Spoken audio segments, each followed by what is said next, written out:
I had believed that the day couldn't possibly worsen, but I was mistaken. The entire week at work had been dreadful, and to top it off, my boss, the company president, called me into his office to reprimand me for a mistake made by someone else. Upon arriving home, I discovered my sister-in-law's car blocking my driveway, preventing me from parking in front of my house. The neighbor's teenage son and his friends had filled the street with parked cars, forcing me to park 3 doors down. Entering the house, I questioned why I bothered. My relationship with my wife's sister, Susan, had always been strained since the day we met. I couldn't fathom why, but she seemed to harbor immediate dislike for me. Furthermore, I had little hope for an intimate evening with my wife, Janice, as we hadn't been intimate in almost a month, despite my persistent efforts. Arriving at my driveway, I noticed an empty garbage can by the curb and dragged it around the side of the house through the side gate, placing it next to the back door. Entering the kitchen, I heard music and the chatter of my wife and her sister in the living room. Grabbing a beer from the refrigerator, I took a sip before heading towards the living room. However, a sentence I'd overheard at the door froze me in my tracks. God, he ducked me 3 times today. It came not from my sister-in-law, but from my beloved wife. Ever since Brandon came back last month, I just can't get enough of him, my wife confessed.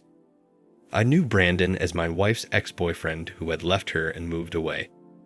Curious, my wife's sister asked, "So what are you going to do now?" Janice replied, "Brandon wants me to move in with him. So I'll get a lawyer and file for divorce. This is a community property state, so I'll get half of everything." I had heard more than enough already. Numbly, I made my way to the back door and retraced my steps to my car. Opening the door, I sank into the driver's seat, now realizing the reason I had been denied any intimacy. My wife was sharing it with someone else, and now she wanted half of everything. The worst part was that the state was likely to grant it to her. Janice and I had tied the knot just 3 years ago. She had quit her job right after our vows, and when she was at home, she never lifted a finger. I hired her maid 3 times a week for house cleaning and laundry, and on those days, she would cook dinner. The rest of the time, either I cooked or she ordered takeout. I know what you might be thinking, but love wore blinders on me. She kept me happy by providing good sex, at least until a month ago. My mother passed away when I was 13, a devastating loss for both my father and me. Dad did his best to raise me right, and we became very close. Losing him to a drunk driver when I was 23 was a significant blow, occurring just a year before I met Janice. Inheriting nearly $2.5 million from Dad, I wisely kept the money invested with the guidance of a good broker. Despite Janice's attempts to spend every dime I earned, I had another hundreds of thousands in savings. I had never touched the inheritance, making it grow even in the current economy. I had enough to live comfortably, and I didn't have to spend it. My love for Janice led us to skip a prenuptial agreement, a dumb mistake many make, thinking their marriage will last forever. This oversight meant she could potentially take almost $1.5 million from me, all for the privilege of spreading her legs. The state seemed all too willing to support this legalized form of exploitation. She had mentioned getting a lawyer, indicating she wasn't yet prepared to serve me. I knew I had some time to act. Formulating a plan, I sat in my car, keeping an eye on the rearview mirror until I saw my sister-in-law's car pull out and drive away. I started the car, made a U-turn, and walked back to my driveway. Upon entering the house, Janice was nowhere to be seen, so I headed to the kitchen for another beer, popping the top and taking a long sip as I contemplated my next steps. "Oh, there you are, honey," Janice greeted, entering the kitchen. "I didn't hear you come in." "Hello, dear. I just got in. Been a long day." I replied with a loving smile, determined to play the role as convincingly as she did. "I didn't have time to order anything for dinner," she said with a slight pout. Although I wanted to say, "That's because you spent your day with your boyfriend, sharing all the details with your sister." But what I uttered was, "That's okay, sweetie. I'll just heat up some leftovers from last night." She gave me a sweet smile, kissed my cheek, and announced she was going to go up and soak in a hot bath. Smiling and nodding, I thought, yeah, got to wash all that away. When she left, I grabbed a plate of fried rice and ate it cold while downing 2 more beers. After tossing the empty container, I retreated to the den and settled into the chair. Channel surfing, I settled on an old movie. When Janice returned about half an hour later, she sat on the couch until the movie ended. Standing up, she claimed she was tired and heading to bed. Yeah, tired from being unfaithful. I told her I would watch the news and join her later. I hadn't really paid attention to the movie. My mind was occupied with plotting my next move. Knowing I couldn't do much until Monday, I endured the next few days working in the yard on Saturday and playing golf with buddies on Sunday. On Monday, I called my broker handling my inheritance portfolio and had everything liquidated. Being in upper management allowed me to cash in my 401k swiftly. Penalty be damned. By Thursday, I was ready to make my move. Returning home to my supposedly loving wife, I informed her of an emergency situation, explaining that I would be flying out for a week on company business. I packed 2 suitcases. That was all I needed. When we moved into this house, I had stored everything important to me. None of it fit with her taste, so there was nothing else I desired. The furnishings were her choices, and frankly, I couldn't care less about them. The silver lining in this situation was that we were renting the house, so I had no financial investment tied up in it. Having recently sold my condo, we were in the process of finding the right house to buy. When I say right, I mean right according to her standards. So far, none of the houses we had looked at seemed to meet her criteria. On a Friday morning, I kissed my wife on the cheek one last time and carried my suitcases out the door. Loading them into my Lexus, I drove away without a single backward glance. My first stop was at an old buddy's place, Jake, whom I trusted implicitly. He was astonished when I proposed trading titles for his older but rebuilt 4-wheel drive vehicle. Confiding in him about my situation, an hour later, I was headed west. I doubted anyone would connect me to this vehicle, and Jake promised to keep the car I traded him hidden in the garage for a while. For the next 4 days, I paid for everything in cash. I had canceled all our credit cards to avoid leaving a paper trail. The majority of my money was now safely tucked away in an offshore account, thanks to my broker. I had a system in place with him to arrange fund transfers when needed. I had enough cash hidden in the SUV to last for a while. The nights alone in motels were the toughest. For the past week, I had been too occupied with executing my plan to reflect on what had happened to me personally. I had loved Janice. I wouldn't have married her if I hadn't. I played through various what-if scenarios in my mind, but ultimately, I concluded that there wasn't much I could have done differently. Even if I had known her old boyfriend had returned, I doubted I could have kept them apart. I arrived at 2 conclusions. She probably never truly loved me, and it was my own fault for being foolish enough to marry her. On the 5th day away from home, I found myself sitting in a mom-and-pop diner in a small town in Montana. I pondered what my supposedly loving wife was up to, as by now, she must have discovered that all her credit cards were canceled, and our bank account held no money. My thoughts were interrupted by an older couple at the next table, whose quiet conversation I couldn't help but overhear.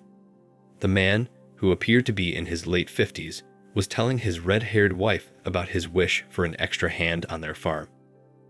Unfortunately, they couldn't afford to hire anyone until their current calves were ready for the market. Even then, finding someone willing to work for what they could pay proved to be a challenge. Finishing the last bite of my meal, I stood up and approached their table, expressing my apologies for eavesdropping, but suggesting I might be able to help them. The older man scrutinized me, sizing me up. "I don't see how you could do that. If you heard what we were talking about, you know I can't pay you anything. What if I just need a place to stay in exchange for my labor?" I proposed. His eyes narrowed.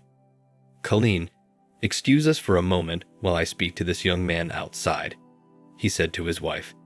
Standing up, he waited for me to follow him. Once in the parking lot, where our conversation would remain private, he turned to face me. I estimated him to be about my height, 6 feet, with broad shoulders and not an ounce of fat. His once dark hair was mostly gray, and his face showed the rugged lines of years spent working outdoors. "Who the hell are you? Are you part of that Wilson ranch?" he asked with a hint of suspicion. I raised my hands defensively and said, "Hold on there, mister. I don't know anything about any Wilson. 4 days ago, I was living in Texas, and I just arrived here this morning. I thought maybe we could help each other out." He replied, "If what you say is true, why would you want to help us out? I can't afford to pay you. What's in it for you? If you're on the run from the law, we don't need that kind of trouble." I said, "I'm probably on the run, as you put it, but not like you may think." I proceeded to share my story about my unfaithful wife wanting to take me to the cleaners, and how I could use a place to stay for a while. "I haven't robbed or killed anybody. I'm just trying to keep what's rightfully mine. If you have a place I could stay, I'll repay you with my labor. I'll pay my own way, and if you don't think I'm any help, tell me, and I'll be on my way with no hard feelings." He studied my face and said, "Son, if what you're telling me is the truth, I think I'd be a fool not to at least give you a shot. I have to tell you up front though, the Wilsons are trying to get me to sell my land to them. They haven't done anything underhanded yet, but I wouldn't put it past them. You might be biting off more than you can chew." I'd informed him that it was a risk I was willing to take. He then inquired about my ranching experience, and I was honest, admitting that I had spent a few summers on my uncle's place in Texas, but I wasn't a cowboy. He extended his hand, and we shook on our agreement. He suggested I call him by his first name, Bill, and I introduced myself. We walked back into the diner where Caitlyn awaited. He called out to her, "Caitlyn, this is Carson. He's going to be working for us if he can handle it." She stood and extended her hand. I shook it, and she greeted me warmly. "It's very nice to meet you, Carson." Her voice held a clear tone with perhaps a hint of an Irish accent. Like her husband, she was trim and fit, and I said, "It's nice to meet you too, Ma." She responded, "The last name is Buckman, but you just call me Caitlyn. Don't really have much use for formality in this part of the country." I instantly liked this gracious lady. Bill suggested we head back to the ranch. Before leaving town, he pulled up to a general store, and we both stepped out of our vehicles. He said I might want to pick up some clothes suitable for ranch work. Entering the store, he received a warm greeting from the owner, clearly a regular customer. 40 minutes later, I had enough jeans, work shirts, a coat, and a pair of Western-style riding boots for a week. It was sufficient for the time being. From the general store, it was about a 20-mile drive to the main gate, arched with the name Rocking Bee Ranch. That was Bill's brand name, Rocking Bee. Another mile of a private road led to the main house. Perched on a rise, their 2-story house looked well-maintained and freshly painted. Behind it, a barn and several outbuildings came into view. The pickup they drove was partly loaded with sacks of groceries, indicating their weekly trip into town for supplies. I pulled up behind them, filled my arms with bags, and followed the Buckmans into the kitchen. In 2 trips, we had the truck unloaded. Bill instructed me to drive around back, where he showed me a small cabin for my stay. As I pulled around, I saw him standing in front of the cabin. When I got out, he pointed to the cabin and mentioned that Sam used a similar one a few yards away, adding that Sam was out making the rounds and I would meet him later. After unloading my bags, he waited while I settled into the cabin. It had a single large room with a bed along one wall, a table with 2 chairs, a pot-belly wood stove in one corner, and a bathroom with a single-store shower. It wasn't luxurious, but it was clean and served as a suitable place to stay for now, at least, allowing me to hopefully avoid being found by Janice. When I returned outside, he was sitting in his pickup and told me to hop in. He took me on a tour of the ranch, which covered almost 6,000 acres. 5,000 acres were relatively flat and suitable for grazing, with a couple of 100 acres set aside for growing winter feed. The back section of the ranch, hilly and covered in forest, led to mountains with a stream flowing through the property, accessible only on horseback. He shared that he used to have 3 full-time hands, but Sam was the only one left after tough times. Sam had been working on the ranch for nearly 30 years. During roundups for selecting stock to take to market, they hired extra help. He dropped me off at the little cabin around 5 o'clock. "By the way, I noticed you carry a laptop. I've got a satellite connection with a router so you can access the internet wirelessly.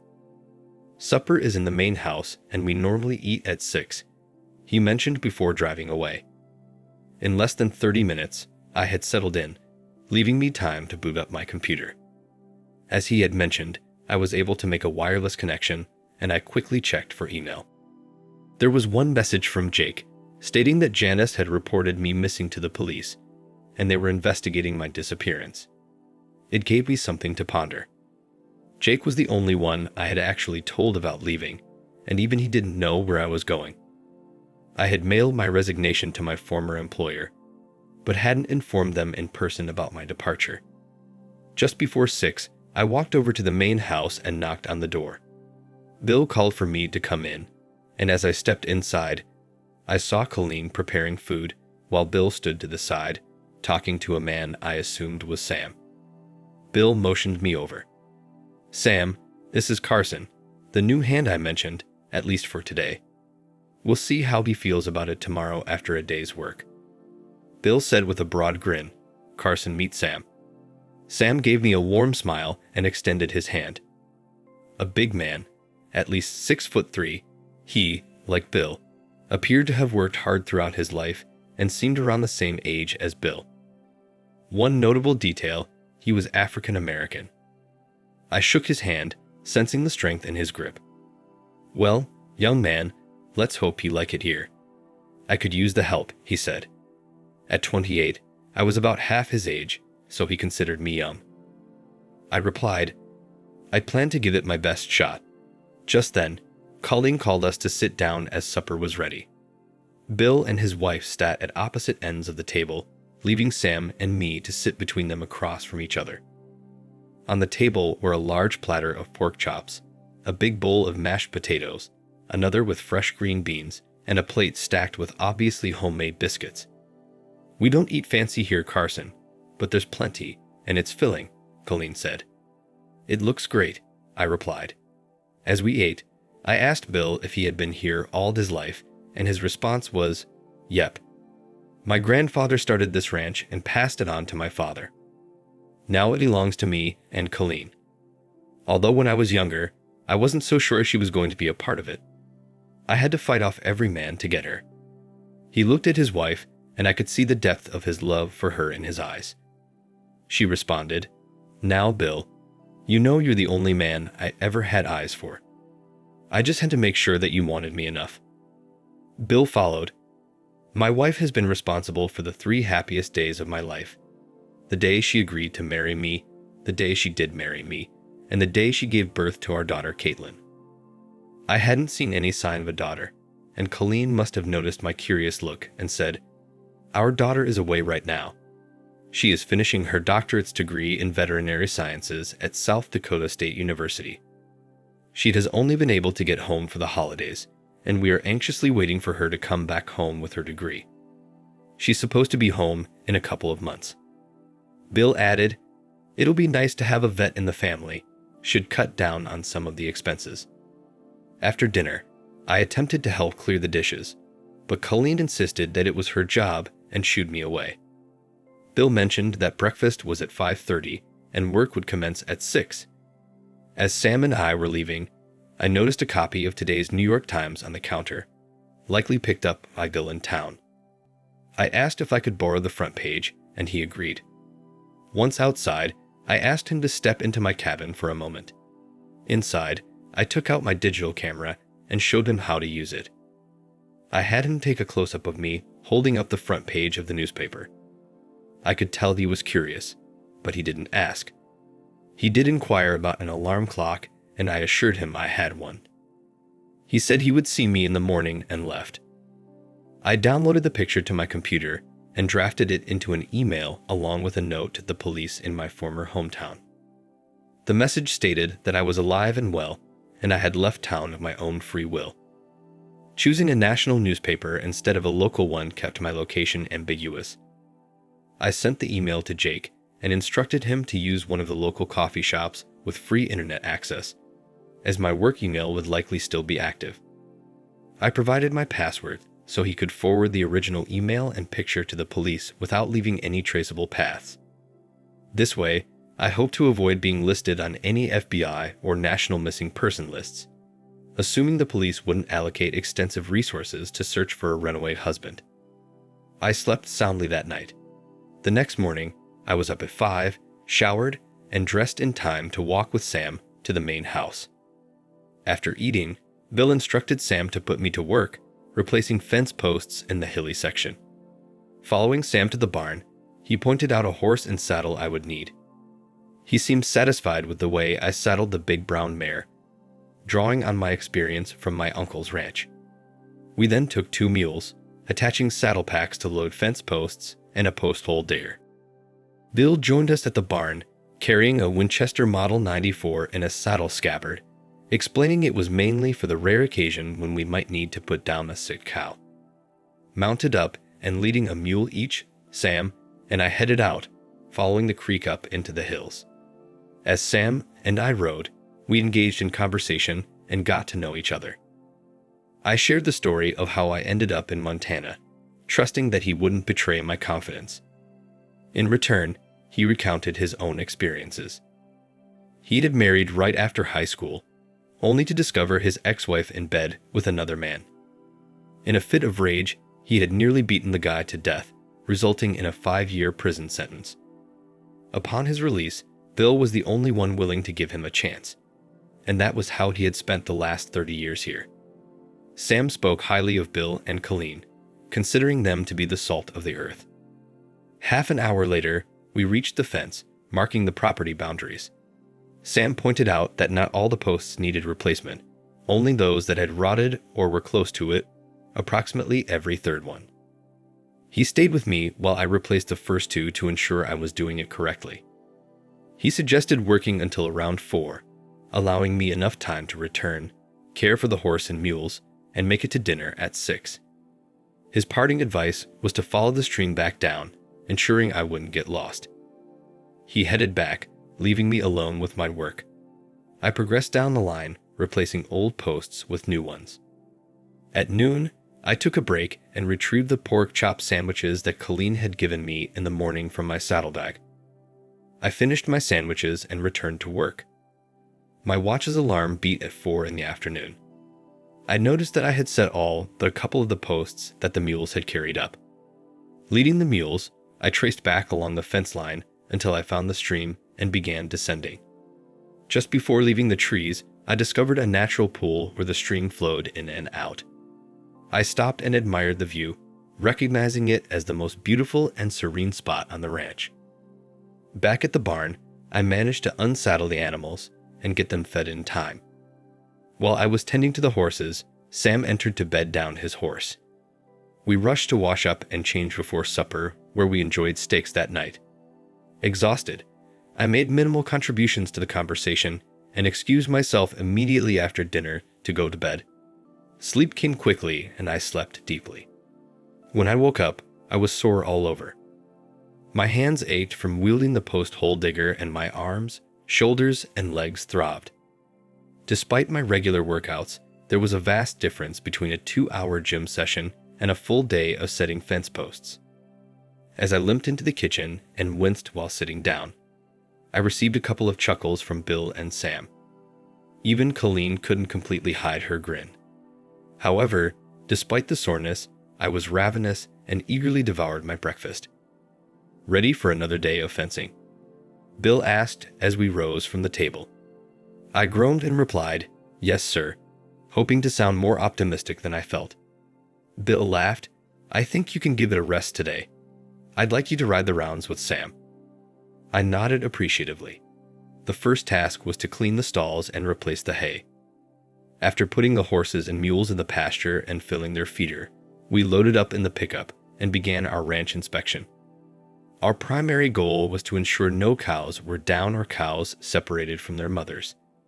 Sam's knowledge of the ranch seemed instinctual, and he effortlessly anticipated where the cattle would be and roughly estimated their numbers. After 30 years, it seemed to come naturally to him. As we reached the far end of the ranch, Sam stopped the truck and surveyed the surroundings. Something on one of the hills caught his attention, prompting him to hand me his binoculars and point to a specific spot. After a minute, I identified 2 cows seemingly alone. I'd inquired where their mothers are, and he gestured towards 2 cows near the tree line. That's them over there. Their cows must have wandered into the trees, got lost, and kept going. We'll have to bring them down. I asked, "Are we hiking up there?" "Nah, it's too far. We'll go back and load up a couple of horses." The pickups were equipped with 2-way radios, and Sam called Bill, informing him of what we had seen and that we were on our way to get the horses. When we returned to the barn, Bill had already saddled 2 horses and loaded them into a trailer. All we had to do was stock up and go. Sam navigated us close to the tree line below where the calves were, and we unloaded the horses, riding up into the hills. Sam's 30 years on the ranch became evident once again, as he knew the terrain like the back of his hand. Half an hour later, we eased up behind the calves and slowly began to push them back down the hills. I couldn't help but laugh when we cleared the trees and the wayward juveniles spotted their mothers. They ran, howling to their moms, and immediately sought out a tit to nurse on. The larger cows stood patiently, allowing their young to feed. It struck me how different it was from my childhood. That night's supper featured fried chicken, corn on the cob, and mashed potatoes. With newfound energy, I talked more than the night before and learned more about Caitlyn. Her parents had immigrated to the United States from Ireland when she was 5 years old. Her father, fascinated by tales of the Old West, had brought the family to Montana, explaining the trace of Irish brogue in her speech. Growing up in America, she still retained the influence of her parents. Feeling much better the next day, I returned to replace fence posts after breakfast. Sam helped me load up the mules, but this time, I headed out on my own. Following the stream led me directly to my destination. This day proved to be easier than the first, as I had learned some tricks to make the work less strenuous. Just before 4 o'clock, I set the last post and headed back to the barn. With some extra time, I worked some of the stalls before cleaning up for dinner.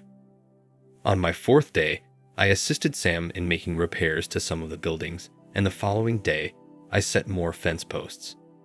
The next 2 months flew by, and I now took my turn riding the ranch to check on the cattle. I was in the best shape of my life. We established a schedule where Sam took Saturdays off, Bill took off Sundays, and Mondays were my days off. I used my day to do laundry and run into town if needed. I had grown quite fond of everyone on the ranch. Sam was good-natured and easygoing, and we often sat and talked after supper. I had a lot of respect for Bill, honest and hardworking. We got along well. Caitlyn was very sweet to Sam and me, but I could see she had some fire in her. Together, she and Bill made a great couple. Caitlyn and Bill were growing excited. At breakfast on Friday, Caitlyn informed me that her daughter would be returning home in 1 week. It was my turn that day to take a horse and ride through the wooded section, checking for cattle that might have wandered into the hills. A little after 4, I made my way to the stream, turned to follow it down, and reached the pool below the waterfall. I stopped, dismounted, took off my shirt, and knelt down next to the water. Dipping my bandana into the cool water, I began to wash the sweat and dust from my face and neck. A widdy from downstream caught my attention, and I looked to my right to see a horse and rider approaching. At first, I thought it was Caitlyn, but quickly realized this was a younger version of her. This beautiful woman could only be Caitlyn, with the same crystal blue eyes and red hair as her mother. She rode up and stopped several feet from me as I stood up and faced her. She asked in a cold tone, "Who are you? And what are you doing on this property?" I said, "The name's Carson, and I work here." She said, "I don't believe you. My dad said he couldn't afford to pay another hand." Despite her beauty, I was getting a little aggravated at her unfriendly tone, and I said, "Yeah, I heard that too." I guess that's why I laugh all the way to the bank every payday. She gazed at me, reined her horse around, and gave it a kick in the sides. I chuckled to myself, put my shirt back on, remounted my horse, and continued towards the barn. Later, I found out there had been a miscommunication between Caitlyn and her parents. They thought she was coming home the next week. Instead, much to their surprise, she had arrived a couple of hours after I had ridden out. She had spent the morning and the early part of the afternoon with her parents until she expressed her desire to go for a ride, something she hadn't had time for in school but loved to do. So she saddled up and rode to her favorite spot, the waterfall and pool of water. I guess, after 2 months, I was old news and Bill and Caitlyn had forgotten to mention me. Just as I returned to the barn, I saw the back of the redhead disappear inside. I dismounted and proceeded to leave my horse inside. Caitlyn must have been looking for her father and finally found him in the barn. I could clearly hear her loud voice as she asked, "Who is that man that was up at the waterfall?" Bill thought for a minute and said, "That must have been Carson." She added, "He said he works here, but last time I was here, you told me you couldn't afford to pay another hand." Bill followed, "Well, he's right. He does work here. As for what he gets paid, I don't think that's any of your business. I still run this ranch, young lady." She sputtered, "But he said you pay him so much that he laughs all the way to the bank." By that point, I had walked into the barn. She had her back to me and didn't see me, but Bill did. He gave me a grin and said, "Is that true, Carson? If you think you're overpaid, I can rectify that." She spun around and locked me in her lair. I pulled my hat off with one hand and scratched the back of my head with the other, and said, "Well, I would hate to take advantage of you, Bill. Just how much are you thinking of cutting my wages?" At that, Bill and I both cracked up laughing. She just continued to glare at both of us, failing to see the humor. "Sweetheart, just so you get that bee out of your bonnet, Carson gets to stay in the cabin next to Sam's," Bill said. She responded, "And what else?" Bill answered, "That, and he gets to eat your mother's fine cooking." Caitlyn persisted, "So you're saying you aren't paying him? Why would he work for nothing?"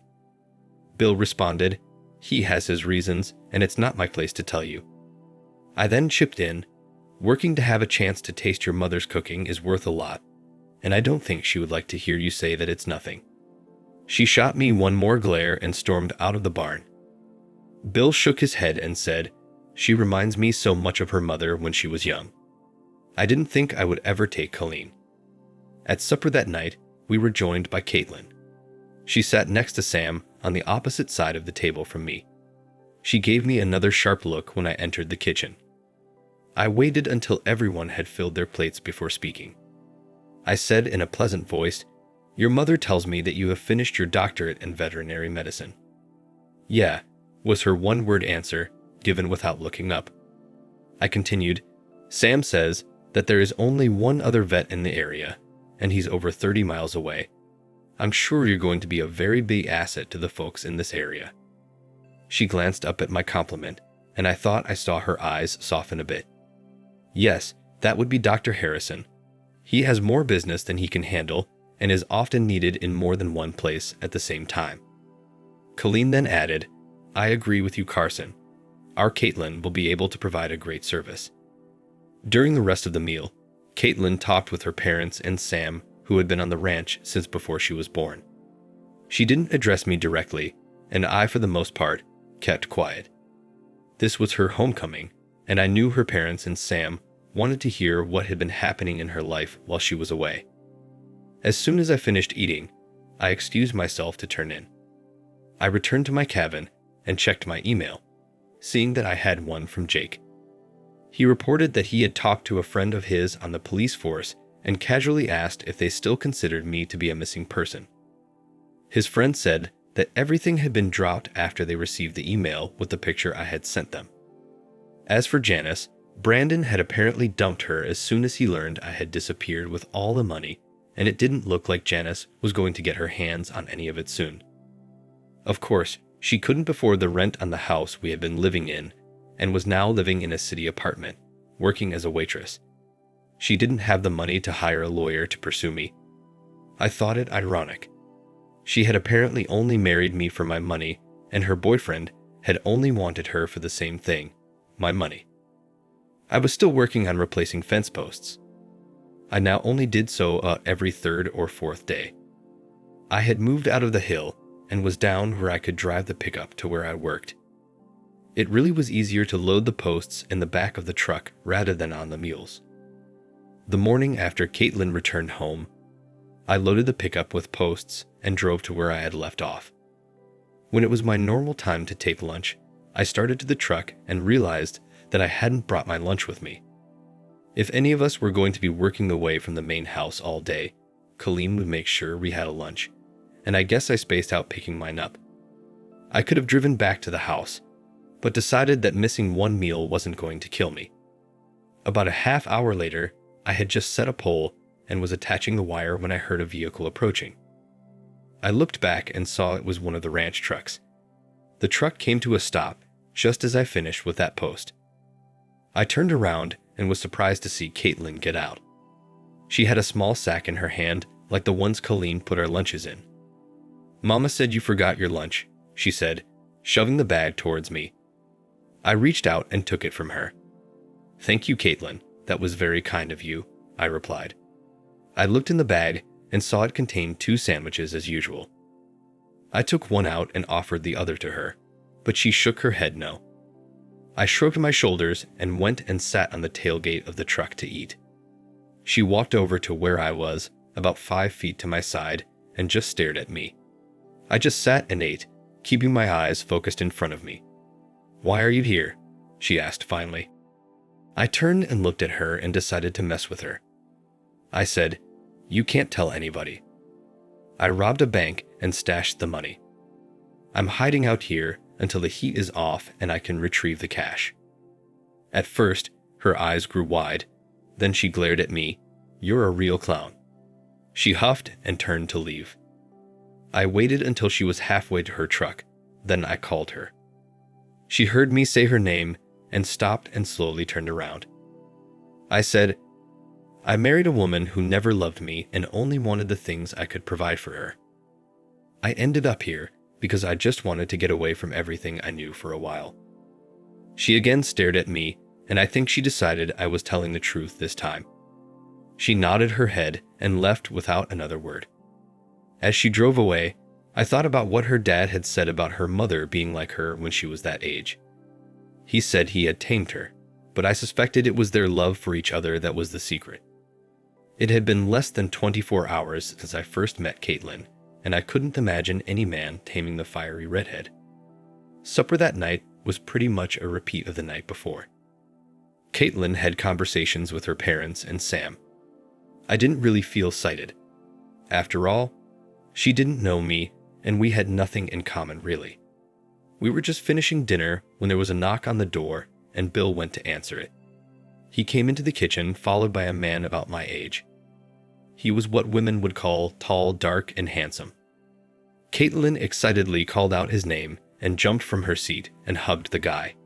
It was obvious they knew each other. They were gamming away how long it had been since they had seen each other. A few minutes later, there was another knock on the door, and Bill went and answered it and returned with another man. This one was fair-haired, but also good-looking. He received an equally warm greeting from Caitlyn. I recalled Bill's words about having to fend off every male around to win his wife. Caitlyn was every bit the prize that her mother was, at least in looks. I excused myself from the table and returned to my cabin. Mentally, I wished the 2 guys luck. I did envy them, though. If Caitlyn turned out to be the woman her mother was, whoever won her affections would be a lucky man. The next day, I took the pickup and rode the ranch. By the time I had made my rounds, something didn't seem to add up. It was early enough that I went back and got Sam, and we did a whirlwind tour of the ranch. There were a lot of cattle scattered over the ranch, but he agreed that something didn't feel right. It just seemed like we were short a few herds. We decided we would saddle up the next day and ride the hilly areas. We discussed it with Bill that night at supper, and he agreed to our plan. It rained that night, which would make finding tracks more difficult. The next morning, we loaded our horses into a trailer, and Bill drove us to one end of the property. I rode about a third of the way up into the tree line, and Sam rode another third higher. We then headed across the ranch over the hills and through the trees. It took a big part of the day to reach the far side. We counted 5 stray herd. Bill met us as we came out of the hills, and we loaded the horses in the trailer and headed back. We discussed the situation and decided the only thing we could do is be more vigilant. At dinner that night, Caitlyn had another suitor call on her. I heard her mother mutter something about that being the third one that day. The word had gotten out that she was back home, and guys were crawling out of the woodwork seeking her attention. The next 4 days, we spent a lot of time keeping an eye on the herd. Everything seemed to be okay except for the suspected original loss. Caitlyn's Quakers continued to visit. She had been home for a week and hadn't said 2 words to me since the day she brought me my lunch. The 5th day after the perceived disappearance of the cattle, I told Bill I wanted to ride the property line through the hills. We'd already covered all the fence lines along the pasture areas and had seen no evidence that the missing cattle had taken through there. Sam dropped me off on the west side of the ranch. This was where Bill's ranch bordered the Wilson Ranch. About halfway to the southwest corner, I spotted 3 fresh sets of horse tracks. They crossed from the Wilson side of the fence onto Bill's side. The puzzling thing is that the fence wire was still up. I dismounted and checked the fence posts and saw that the staples had been loosened on 5 posts and were barely holding the wire up. Remove the staples and lower the wire and you could cross over. Put the wire and staples back and it looked normal. I remounted and followed the tracks. When I got near the stream, I saw 3 horses tied to a tree a little way above the waterfall. I was still about 30 yards away, and I quickly got down, tied my horse to a tree, and pulled the rifle from its scabbard. When I reached the horses, I could see boot prints leading downstream. I crept to the edge of the waterfall and looked over and gasped. There was Caitlyn in the pool. She was naked as the day she was born. I was mesmerized by the sight.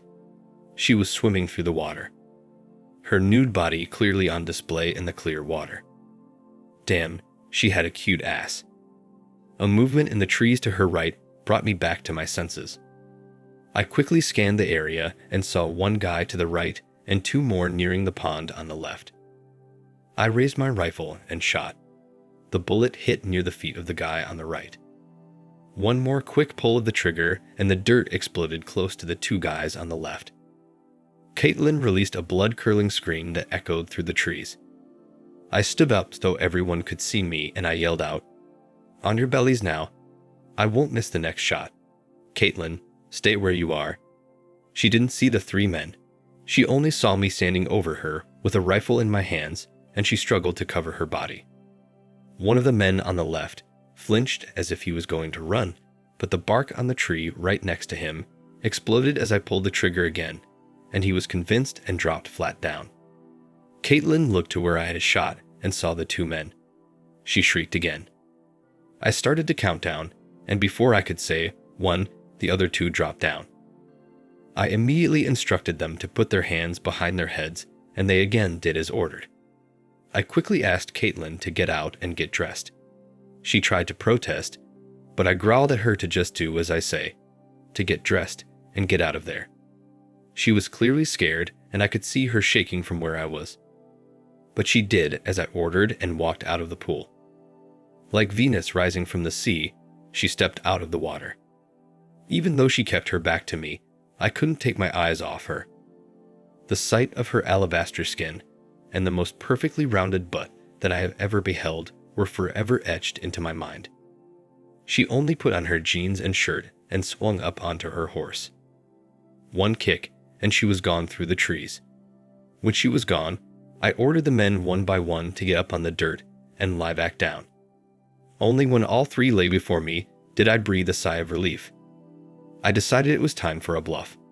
"So, what am I going to do with you 3? I guess I could just shoot you in the legs and watch you bleed to death."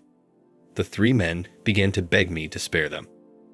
I said, "Even if I spare you, Caitlyn's father will ensure justice when I inform him of your heinous intentions toward his daughter, unless, of course, you have a more compelling confession for the sheriff, something like cattle rustling. It may lead to jail time, but at least it guarantees you a chance at life." The smallest among them cracked. "Yes, we did it." Wilson said breaking Buckman would secure his land. His colleague hushed him to shut up, but he retorted, saying he ain't dying for no damn cows. Anticipating Caitlyn's swift return and her father's inevitable investigation, I opted to buy my time. True to expectation, 45 minutes later, Bill and Sam galloped into view. I signaled them down and they raced up to join me atop the rise. "What in the hell is happening?" Bill demanded. "It appears some of Wilson's hands paid us an unwelcome visit." I tracked them from the fence line to here. Caitlyn was swimming, and these three were attempting to sneak up on her. Walking over, I pressed the barrel of my rifle against the smaller man's neck. "I believe this one has something he wants to confess to you." Prodding him again, he whimpered, "We did it. We took some of your cattle, but it was Wilson who forced us." Bill tilted his hat back, grinning at Sam, and said, "You know, when my grandfather ran this ranch, they'd hang horse thieves and cattle rustlers. Sometimes justice seemed simpler back then. Too bad we have to be civilized these days." While Sam stood guard, Bill and I decided to march the rustlers back down. With rifles in hand, we trailed behind them, Sam tethering their horses together and bringing up the rear. Upon reaching the buildings, we led the rustlers into the barn, placing them in separate stalls with open doors that allowed us to keep watch without them seeing each other. Bill went into the house to call the sheriff while Sam and I stood guard. In under 30 minutes, the sheriff raced up the lengthy mile-long drive. Bill met him, briefing him on the unfolding events. I proposed bringing the smaller culprit out first for the sheriff to interrogate, and he agreed. I promptly had my prisoner outside. Initially hesitant, the little rustler seemed to reconsider his silence and began to speak. The sheriff looked at Bill and said, "It appears that we got a straightforward case of trespassing here. Honestly, it's a bit of a waste of my time, but I suppose I could leave them in your hands. Forget I saw them. I'll let you handle things."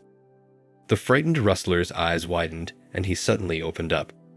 The sheriff soon extracted the truth, calling for backup.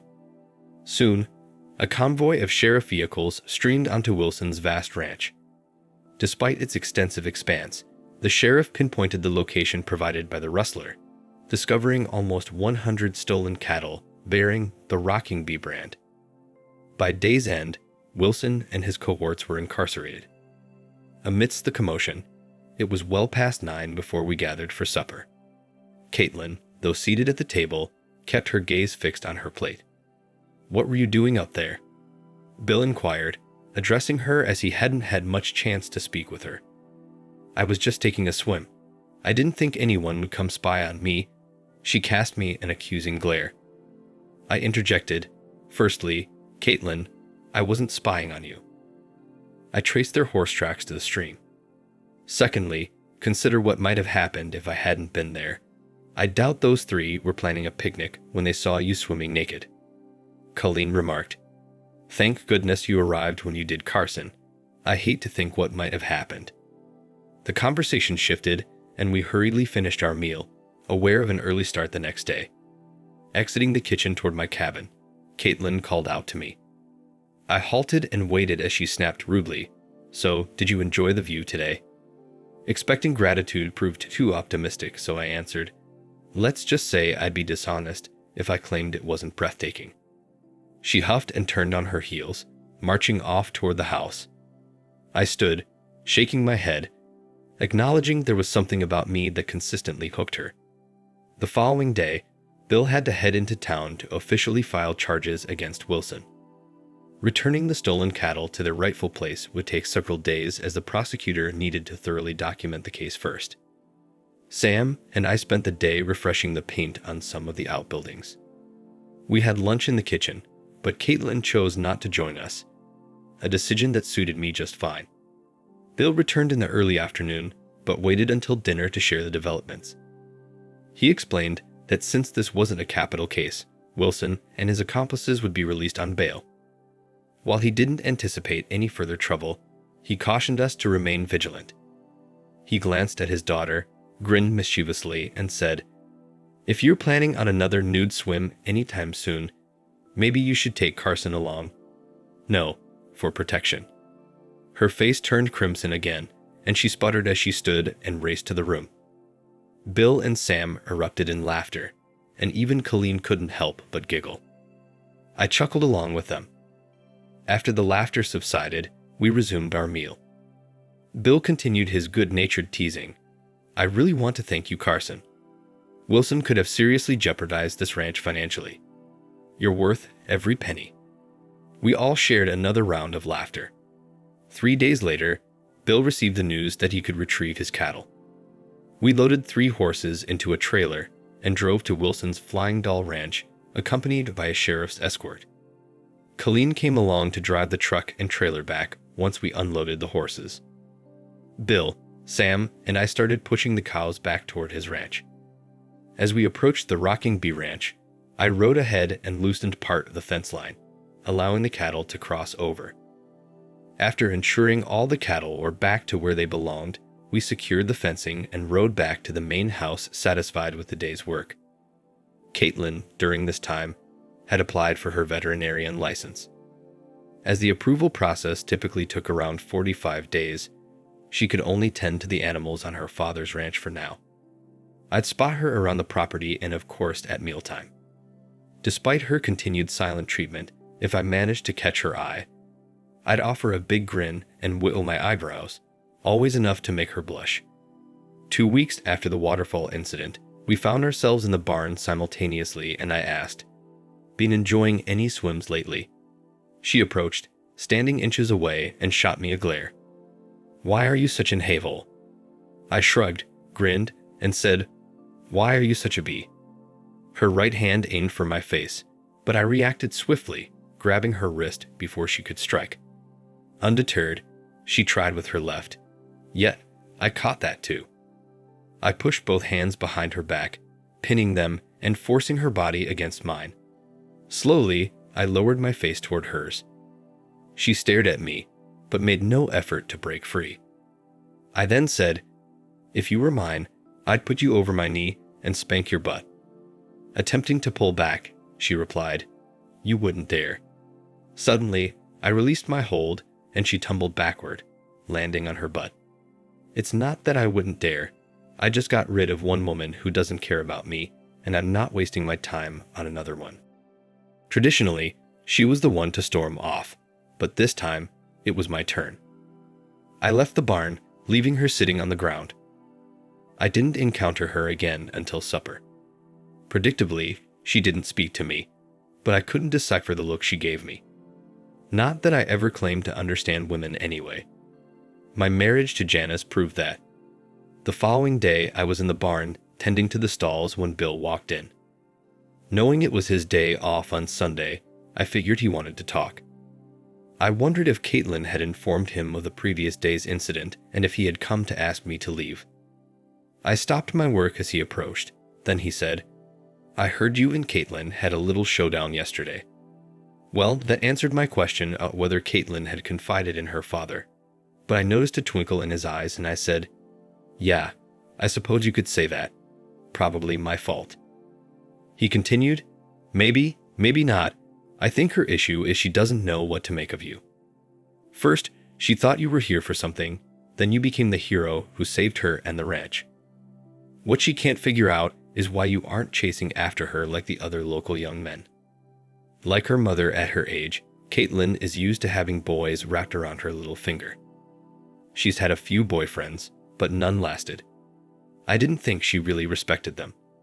I just hope you don't let her chase you off.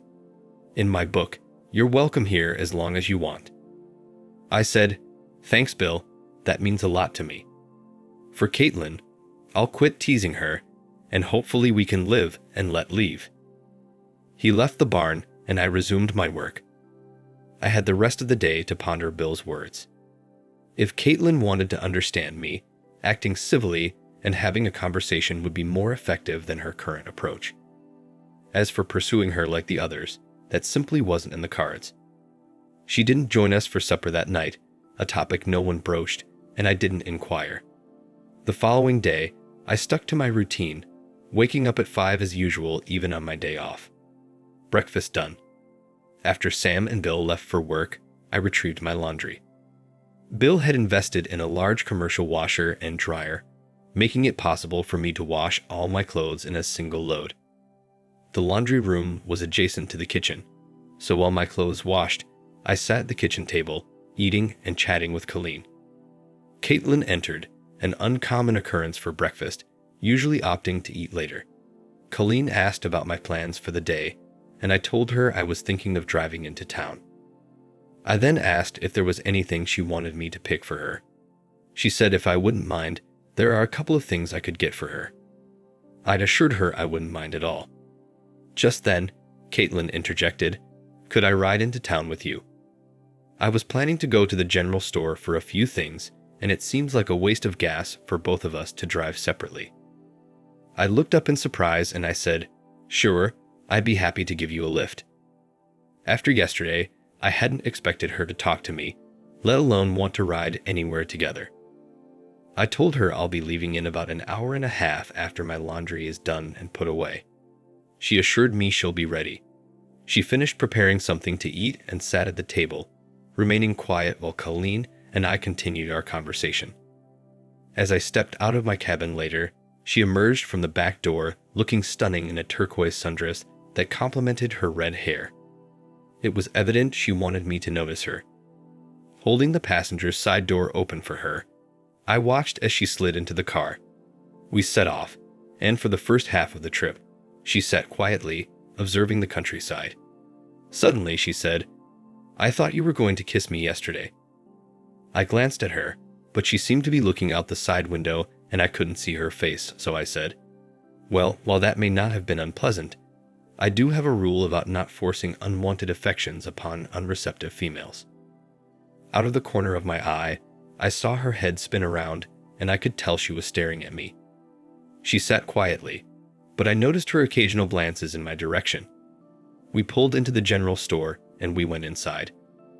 I needed to grab a couple of new pairs of jeans and shirts while she had a list of things her mother wanted.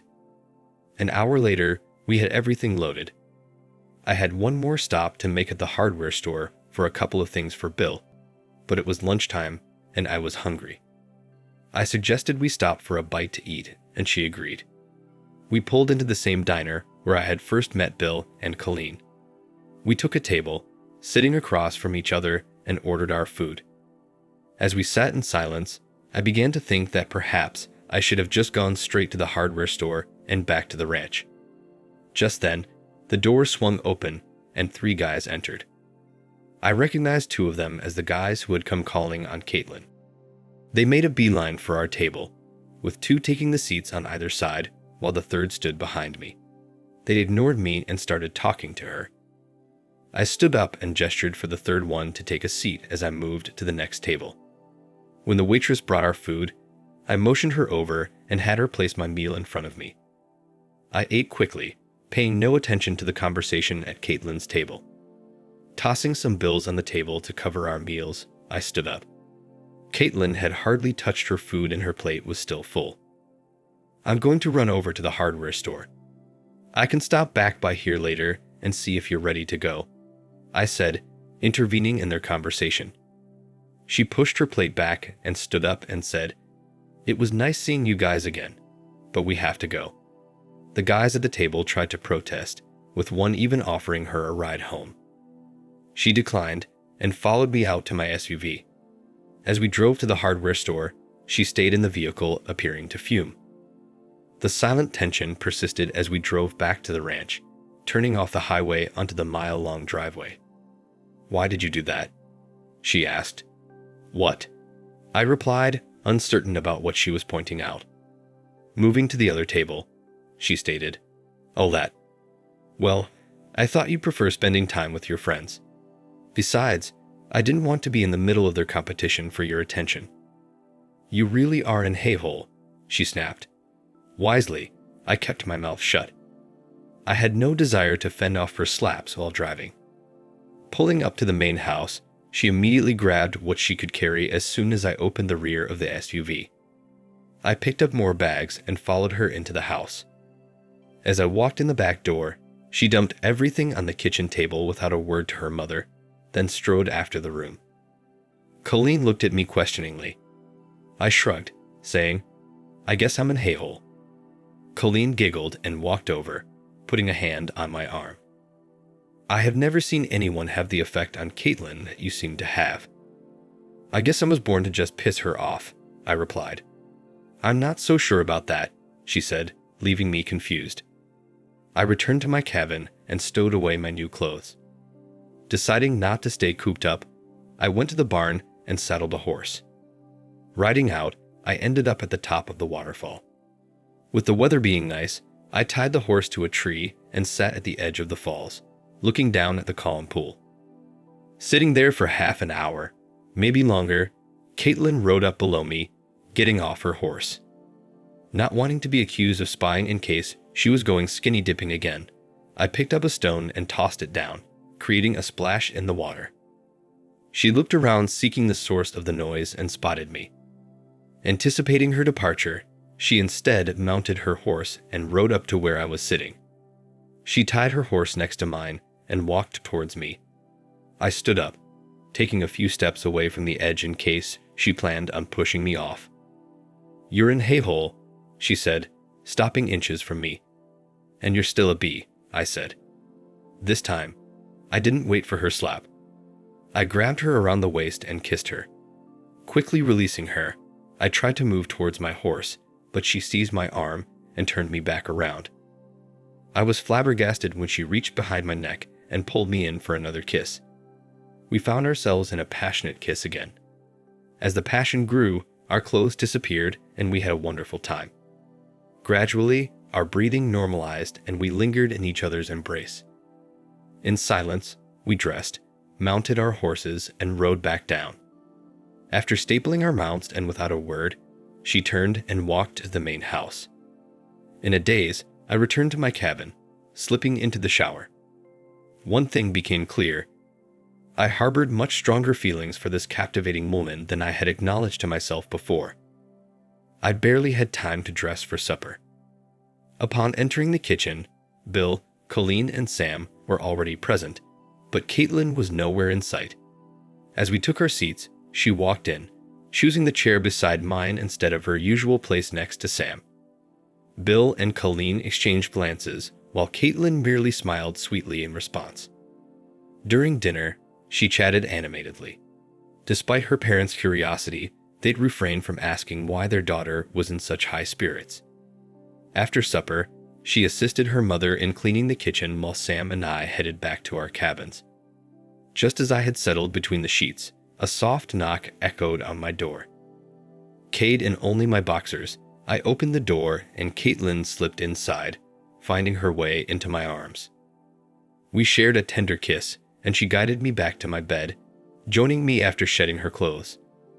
Once again, we made love before drifting off to sleep in each other's embrace. The abrupt arrival of 5 a.m. prompted me to groggily reach over and silence the blaring alarm.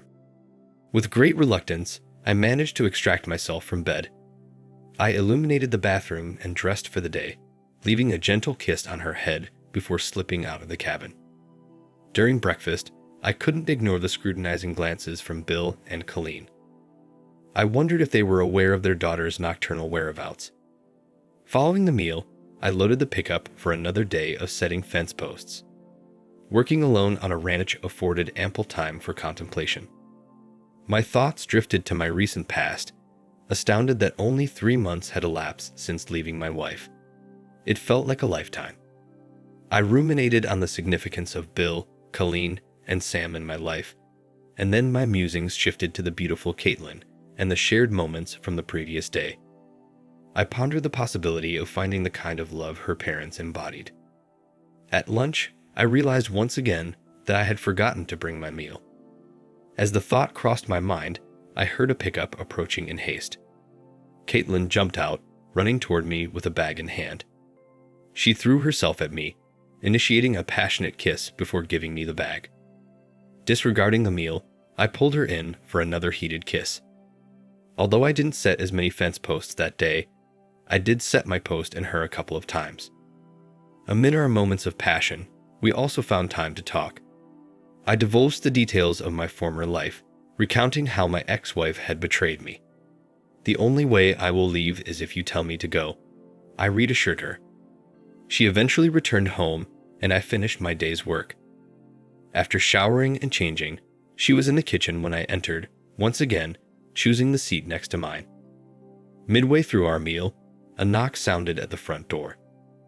Bill answered it and returned with the same guy who had been the first to call on Caitlyn.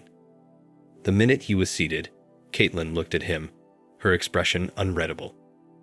"I was wondering if you'd like to go for a drive," he suggested. In this part of the country where options were limited, going for a drive was essentially a euphemism for going on a date. "I appreciate the offer, but I don't think my boyfriend would like it," Caitlyn responded. She leaned over and planted a kiss on my cheek. Mr. Tall, dark and handsome blushed and stammered before making a hasty exit. With that exchange, our relationship was now out in the open. I glanced at Bill and Caitlyn, noticing smiles of approval. Even Sam spotted a big grin. We had officially become a couple. In the following days, there were no more visits from local men calling on Caitlyn. She made it clear that she was not available. I found a way to assist her with her plans. She was seeking a loan from the bank to purchase the necessary equipment for her veterinary business. The bank was hesitant to offer an unsecured loan, and the only option was to have her father put the ranch up as collateral. She was reluctant to ask him. I suggested giving me a couple of days. I might have a solution. I contacted my offshore bank, setting up an account under the guise of a fictitious loan company. Caitlyn filled out a loan application on my computer, which I had set up to route to my email. After waiting a couple of days, I sent her notice that her loan had been approved and a wire transfer would be made to her account. She was thrilled by the news, but questioned why the loan only carried a 2% annual rate. I explained that they were a non-profit philanthropic group, providing loans to those they believe would contribute to the community. While I could have simply offered her the money, I knew she was too proud to accept it. Having earned her degree through hard work, she was determined to succeed on her own terms. By the time her license was approved, she had purchased a new van transformed into a mobile vet office, complete with necessary medical instruments. Once word spread about her license status, calls for her services came in from local ranchers. Many nights, Caitlyn spent with me in my cabin. While Bill and Caitlyn were aware, they seemed to have no objections. At 27, she was old enough to make her own decisions. It took 3 months for Wilson and his crew to face trial. The case was relatively straightforward. The smallest guy cooperated with the prosecution, receiving 2 years probation without prison time. The 5 other hands working for Wilson each got 5 years in prison. As the mastermind behind the rustling, Wilson received the maximum sentence of 10 years and a $50,000 fine. When he was taken to prison, I initiated an investigation into him and his ranch, discovering that he was single with no family in the area. And with all his hands incarcerated, there was no one left to run the ranch. This led me to formulate a new plan. However, before setting it in motion, I needed to address some unfinished business. I had to finalize my divorce. The thought of Janice getting half my money was not something I could accept. To achieve this, I turned to my friend Jake, seeking his assistance once again.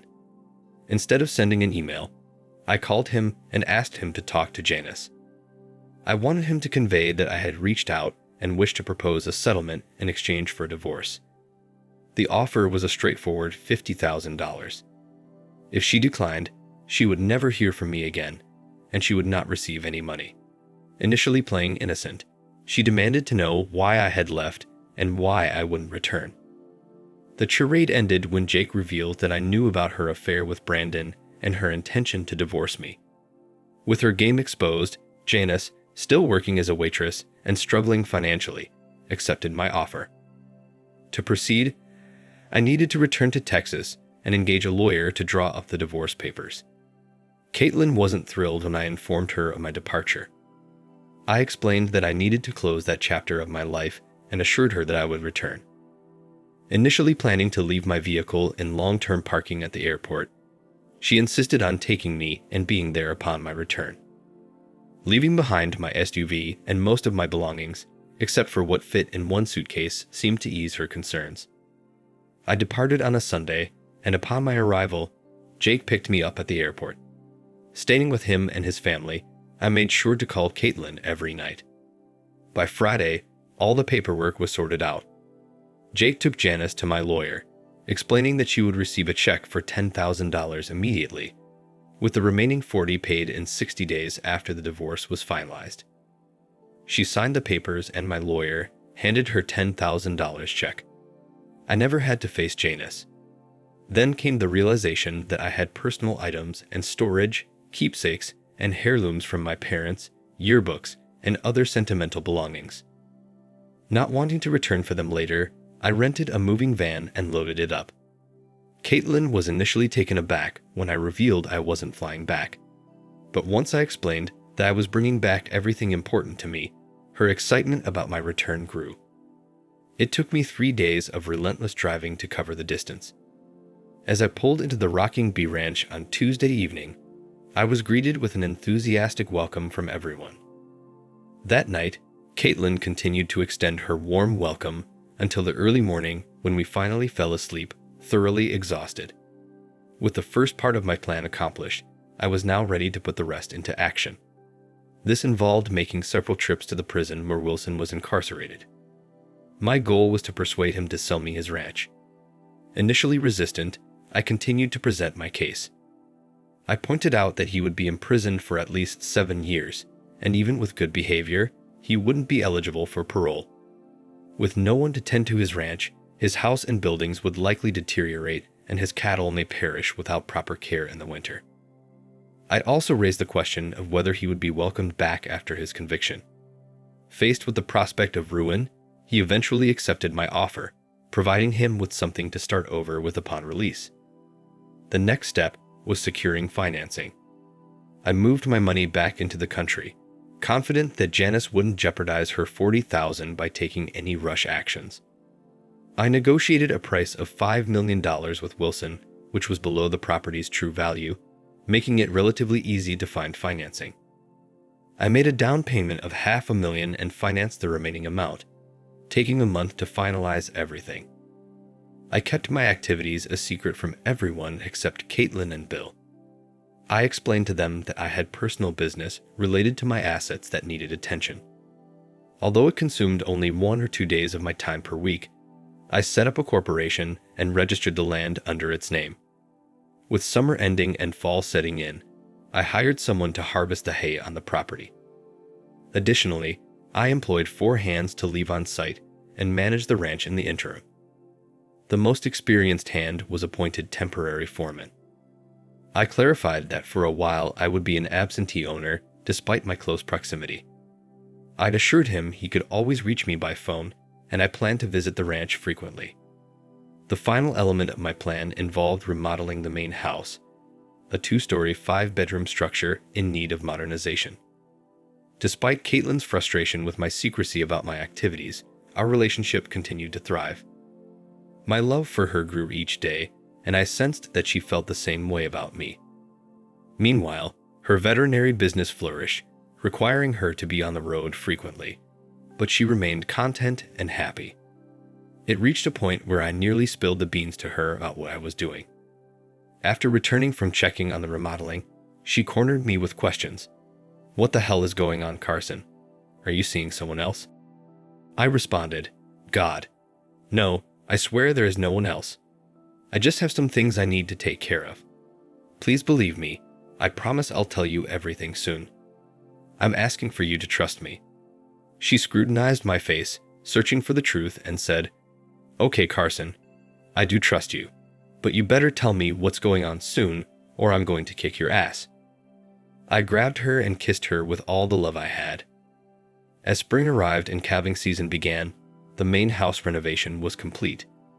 It was time to execute the final part of my plan.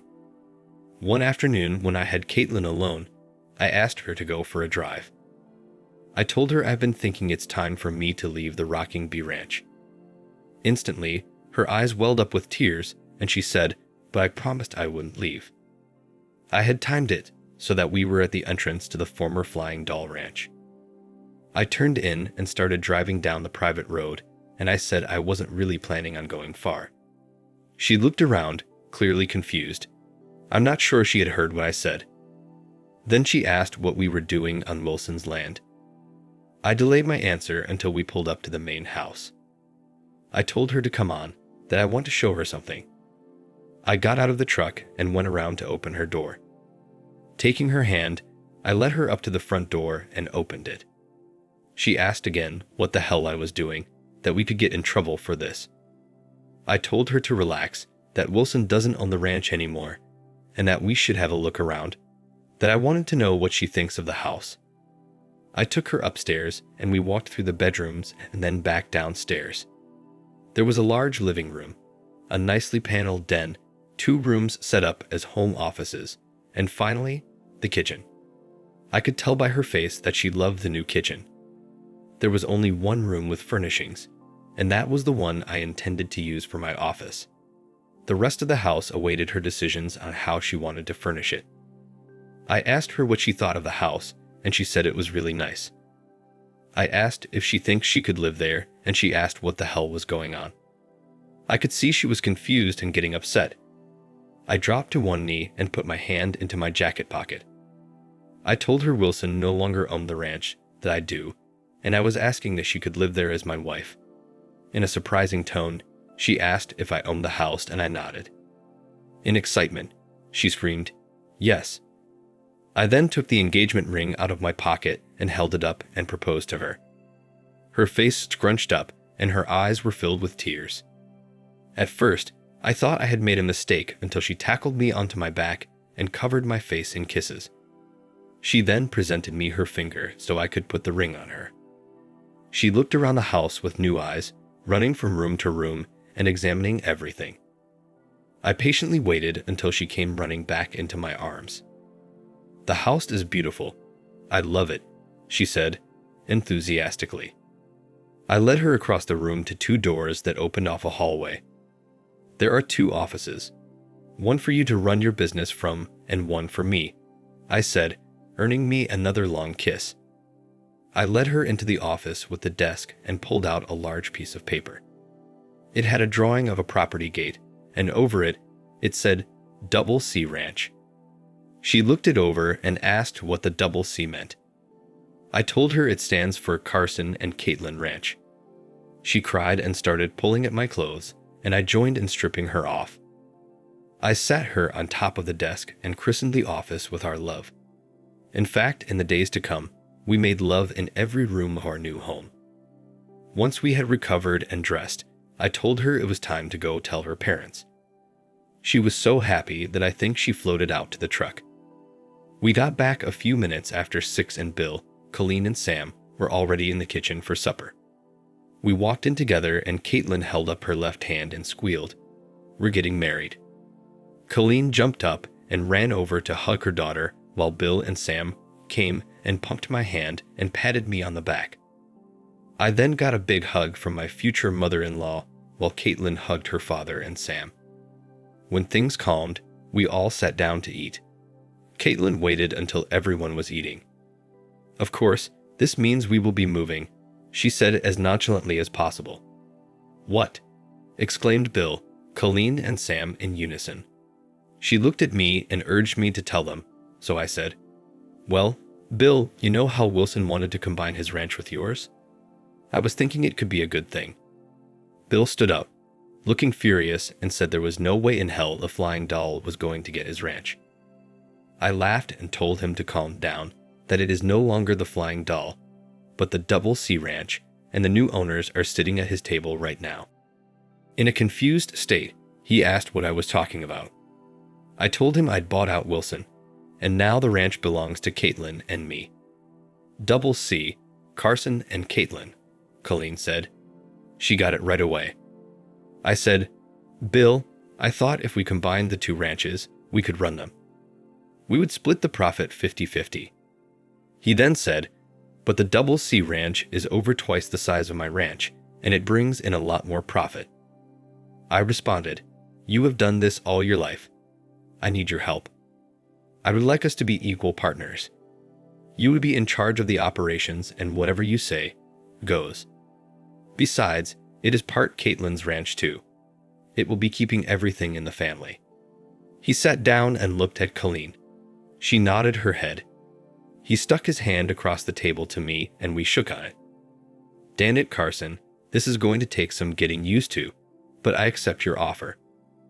I said, "This means we're going to have more hands to oversee, and that means Sam will be the head foreman.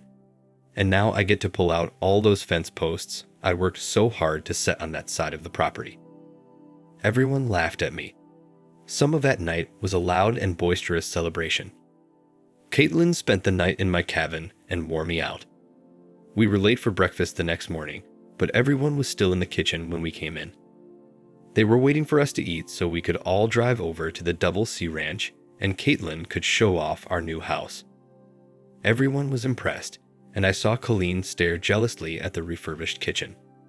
It took Caitlyn and her mother a month to furnish the house.